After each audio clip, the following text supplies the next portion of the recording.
What's up? It's your boy E with not only boxing, bringing that toe-to-toe value that's undisputed in any industry. It's been a minute since hit y'all with my little cliche, you heard me? But anyway, man, make sure y'all like, comment, subscribe. We're about to talk about the champ real quick. Devin the Dream Haney. Him and Regis Prograis had some interesting back and forth. Regis Prograis, shout out to the Rougarou. He's excited about having his homecoming fight at the Smoothie King Arena. I'll try my absolute best to be there to support the champion. However, their back and forth seems pretty interesting, right? So Reed just invited Devin down to the Big Easy, and Devin responded saying he's thinking about it. He's assuming that Eddie Hearn and him have already spoken about the conversation that Devin had with Hearn, right? So I'm not sure if Regis has responded to that, but clearly Devin Haney is interested in it. He wanted to make clear that Eddie Hearn reached out to him, considering that Devin Haney is a free agent, and that the champ has plenty of options, man. That's the beautiful thing, being an undisputed champion, coming off of a successful pay-per-view, regardless of what these haters are talking about. Because when you look at ESPN and ESPN Plus, okay, it's a dynamic model and it's very complicated. So ESPN is also transitioning into a flagship model, right? So if I'm not mistaken, ESPN Plus is about to become ESPN, right? So like all the NFL games, all of the things that came with ESPN, like first taking those things, all going to be on ESPN Plus. But ESPN Plus is strong with over 25 million subscribers. I didn't know that. That's a pretty strong streaming base, So it's going to be a lot more streamers. And ESPN is pulling the plug on cable TV. Now, that's going to have an impact on boxing as a whole. It's because the vast majority of those subscribers, aren't even watching boxing. They like watching hockey and, basketball and all kind of different things. They're not really even interested in boxing. But at the same time, right, ESPN and Top Rank, they're going to have to make adjustments to the top. But this is not even about Top Rank. What I'm saying is that it should even impact or hurt Devin Haney's mindset or his feelings, considering that ESPN is having all kind of issues with making the transition to streaming anyway. And I'm gonna keep it all the way 100 with you, bro. I'm happy that Haney is leaving ESPN because I'll never order another fight, a pay-per-view fight on ESPN Plus. I don't care who's fighting on there ever again. And I'm a yearly subscriber to ESPN Plus, but I'll never spend another dime on a pay-per-view. I don't care if it's UFC. I don't care, because of the experience that I had with the Haney fight. You know what I mean? Yeah, it was skipping and just like listening to a CD that skips or playing a Nintendo game that had the screen all messed up and things of that nature. It was just horrible.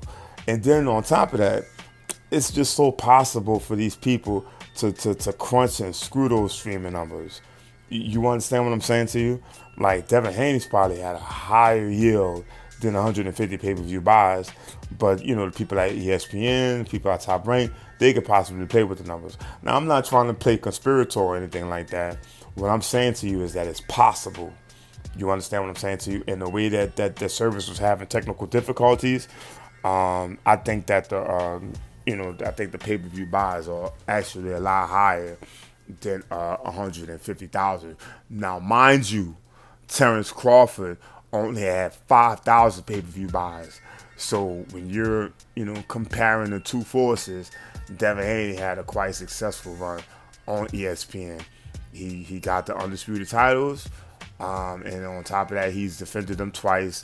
Once against a Hall of Famer, and once against a valid game contender in George Kambosos in the 135 lightweight division. Now, what makes things interesting in Haney's choice and to possibly signing with Matchroom, I'm gonna touch on his other options here shortly.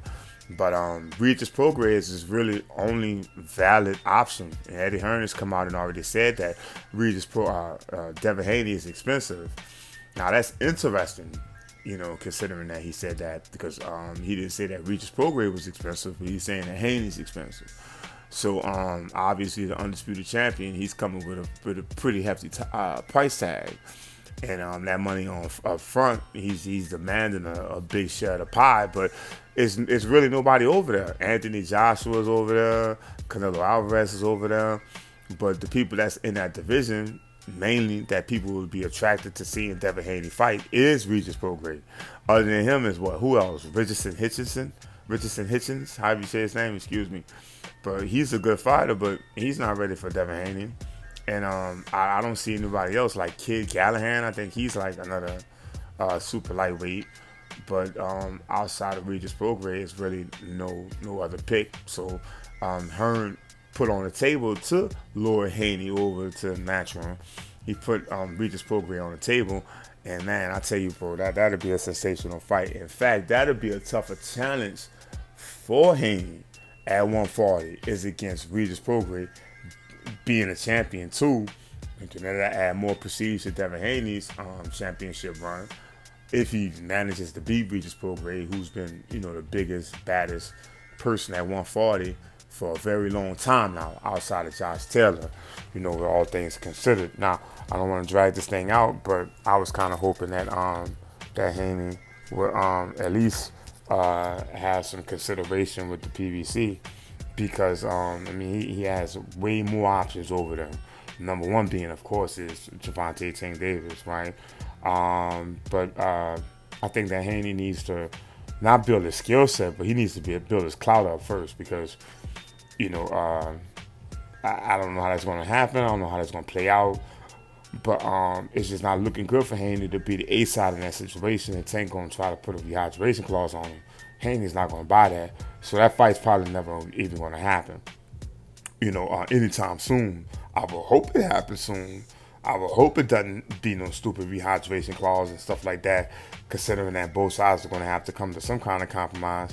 But Devin Haney, he's going to have to, build his resume up some more. I'm just keeping it 100 with you because 1.4 million pay-per-view buys to 150,000. Gervonta Davis, he could just play big bank, take little bank all day. Let's keep it 100, right?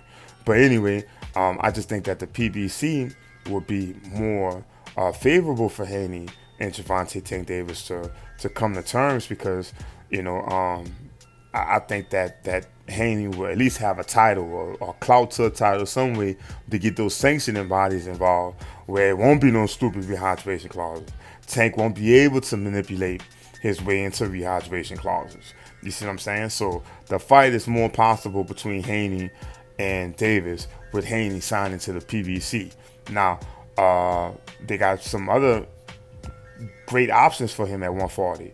They have who else? Is it Elvis Rodriguez? I'm thinking off the top of my head. Kenneth Sims is a good fight. The guy that Kenneth Sims fought, Batterbeer or whatever, I think it's like two of them in that division. Those two guys are very worthy challenges and opponents for Haney at 140.